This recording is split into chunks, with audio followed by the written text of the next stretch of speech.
Iran के साथ 5 महीने से जारी युद्ध ने अमेरिका के सामने नई चुनौती खड़ी कर दी है। दुनिया की सबसे बड़ी सैन्य ताकत माने जाने वाले अमेरिका के सबसे आधुनिक और लंबी दूरी तक मार करने वाले हथियारों के भंडार अब घटने लगे हैं। न्यूज एजेंसी रॉयटर्स की रिपोर्ट के मुताबिक अमेरिकी सेना ने इस युद्ध में अपनी कई अहम मिसाइलों का लगभग पूरा स्टॉक ही इस्तेमाल कर लिया है। हालांकि व्हाइट हाउस और पेंटागन का कहना है कि अमेरिका के पास अभी भी जरूरत से ज्यादा हथियार मौजूद हैं और उत्पादन भी तेजी से बढ़ाया जा रहा है। लेकिन ग्राउंड जीरो की रिपोर्ट क्या है, लेकिन सच्चाई क्या है, ये सब कुछ समझेंगे इस वीडियो में। नमस्कार, मैं हूं आकांक्षा और आप देख रहे हैं न्यूज़ 18 का डिजिटल प्लेटफॉर्म। देखिए, रिपोर्ट्स ये कह रही हैं कि सबसे ज़्यादा असर ATACMS यानी कि आर्मी टैक्टिकल मिसाइल सिस्टम और नई पीढ़ी की PRSM यानी कि प्रिसीजन स्ट्राइक मिसाइल पर पड़ा है। रॉयटर्स से जुड़े जो सूत्र हैं उनका ये भी दावा है कि इन दोनों लंबी दूरी की सटीक मार करने वाली मिसाइलों का लगभग पूरा स्टॉक इस्तेमाल हो चुका है। PRSM अभी नया सिस्टम है, इसलिए इसकी शुरुआती संख्या पहले से ही सीमित थी।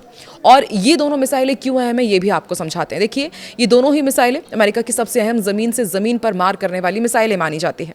इनकी मदद से सेना सैकड़ों किलोमीटर दूर दुश्मन के ठिकानों पर बिना सैनिक भेजे सटीक हमला कर सकती है।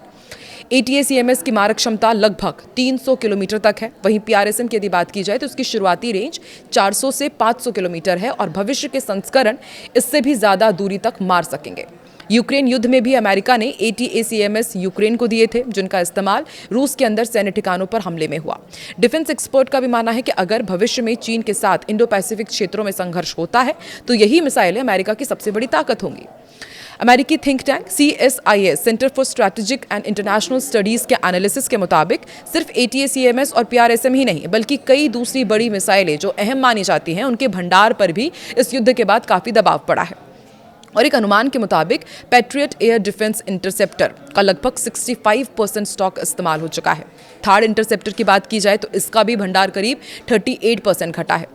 टॉम हॉक क्रूज मिसाइलों का लगभग आधा ग्लोबल स्टॉक खर्च हो चुका है। हालांकि रॉयटर्स ने यह भी कहा है कि ATACMS, PRSM और टॉम हॉक से जुड़े आंकड़ों की स्वतंत्र पुष्टि नहीं हो सकी है। वहीं CSIS के आंकड़े सार्वजनिक जानकारी के आधार पर किए गए अनुमान है। युद्ध से पहले अमेरिका के पास लगभग 452 यानी कि करीब 450 से ज्यादा थार्ड और 2200 पैट्रियट मिसाइलें थी। अब चिंता क्यों बढ़ रही है ये भी आपको समझाते हैं। देखिए, राष्ट्रपति डोनाल्ड ट्रंप ने फरवरी में ये युद्ध शुरू किया था। शुरुआत में उम्मीद थी कि अभियान जल्दी खत्म हो जाएगा, लेकिन 5 महीने बाद भी संघर्ष जारी है। अब चिंता सिर्फ ईरान की नहीं, अमेरिका को डर है कि अगर इसी दौरान चीन, रूस या फिर उत्तर कोरिया से कोई बड़ा सैन्य संकट पैदा हो जाता है तो उसके पास पर्याप्त आधुनिक हथियार उपलब्ध रहेंगे या नहीं, ये भी एक बहुत बड़ा सवाल है। और रॉयटर्स के मुताबिक अमेरिकी सेंट्रल कमांड सेंटकॉम ने इस कमी को पूरा करने के लिए दुनिया के दूसरे सैन्य कमांडों में रखे अपने मिसाइल भंडार से भी हथियार मंगाने शुरू कर दिए हैं। ये मिसाइल संकट सिर्फ मिडिल ईस्ट तक सीमित नहीं है। यूक्रेन लगातार अमेरिकी पैट्रियट और ATACMS पर निर्भर है। अगर अमेरिकी भंडार घटते हैं तो यूक्रेन को मिलने वाली जो सैन्य मदद है वो भी काफी हद तक प्रभावित होगी। इसी तरह इंडो पैसिफिक क्षेत्र में चीन के साथ संभावित संघर्ष की स्थिति में भी ये मिसाइलें अमेरिका की पहली पसंद होंगी। CSIS के एक्सपर्ट का मानना है कि मौजूदा स्थिति अमेरिका के लिए अस्थायी कमजोरी पैदा कर सकती है। डिफेंस एक्सपर्ट हैं मार्क कैंशियन और क्रिस पार्क, उनके मुताबिक पैट्रियट, थार्ड और टॉम हॉक जैसे हथियारों का स्टॉक दोबारा भरने में मौजूदा उत्पादन क्षमता के हिसाब से 3 साल या उससे ज्यादा का समय लग सकता है। इसी बीच रॉयटर्स की एक और रिपोर्ट सामने आई है। रेथियॉन और पेंटागन टॉम हॉक मिसाइलों का प्रोडक्शन बढ़ाने के लिए समझौते की दिशा में काम कर रहा है। वहीं लॉकहीड मार्टिन ATACMS, PRSM और थार्ड बनाती है और मौजूदा उत्पादन क्षमता के मुताबिक हर महीने करीब 20 पैट्रियट मिसाइल और करीब 15 टॉम हॉक मिसाइल बन रही है।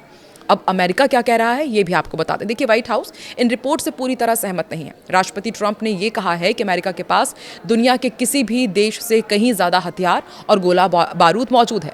पेंटागन के मुख्य प्रवक्ता हैं शॉन पार्नेल, उन्होंने भी यही कहा कि अमेरिका सेना के पास राष्ट्रपति के आदेश पर किसी भी समय कार्रवाई करने के लिए पर्याप्त हथियार भी है और क्षमता भी है। प्रशासन का दावा है कि पिछले सालों की तुलना में अब रिकॉर्ड स्तर पर मिसाइलों का उत्पादन किया जा रहा है। हालांकि डिफेंस एक्सपर्ट्स का कहना है कि उत्पादन जरूर बढ़ा है, लेकिन यदि लंबे समय तक या चीन जैसी बड़ी सैन्य शक्ति के खिलाफ युद्ध हुआ तो मौजूदा उत्पादन भी पर्याप्त नहीं होगा। और यही बात टेंशन की है अमेरिका के लिए। अमेरिका और ईरान के बीच चल रहे तनाव के बीच एक अच्छी खबर भी सामने आई। अमेरिका के वित्त मंत्री हैं स्कॉट बेसेंट, उन्होंने मंगलवार को कहा कि स्ट्रेट ऑफ हॉर्मुज को फिर से खोलने के लिए अमेरिका और ईरान के बीच आज या कल तक बड़ा समझौता हो सकता है।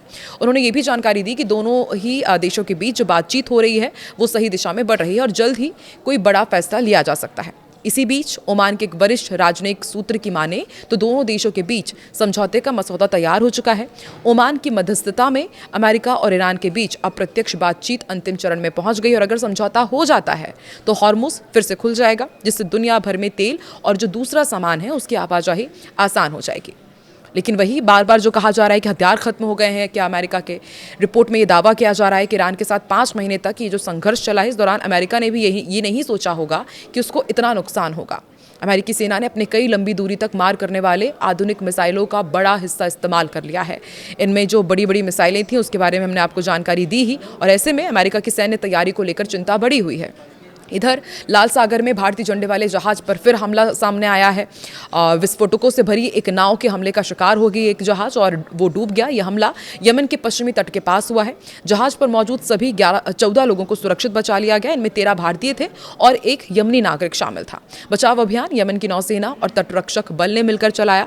भारत सरकार ने इस हमले की कड़ी निंदा फिर की है और दोषियों के खिलाफ सख्त कार्रवाई की मांग की है। फिलहाल पूरे पश्चिम एशिया में तनाव बना हुआ है, लेकिन अमेरिका और ईरान के बीच संभावित समझौते से क्षेत्र में शांति की उम्मीद बढ़ी है। लेकिन ये बार बार बात होती आई है कि डोनाल्ड ट्रंप कहते हैं कि शांति की उम्मीद बढ़ रही है, बातचीत चल रही है। आपको क्या लगता है, इस बार वाकई ईरान और अमेरिका के बीच ऑल इज वेल हो पाएगा या एक बार फिर से हमें एक बड़ा युद्ध देखने को मिलेगा अमेरिका और ईरान के बीच? क्या लगता है आपको? कमेंट सेक्शन पर रिएक्शन जरूर दें।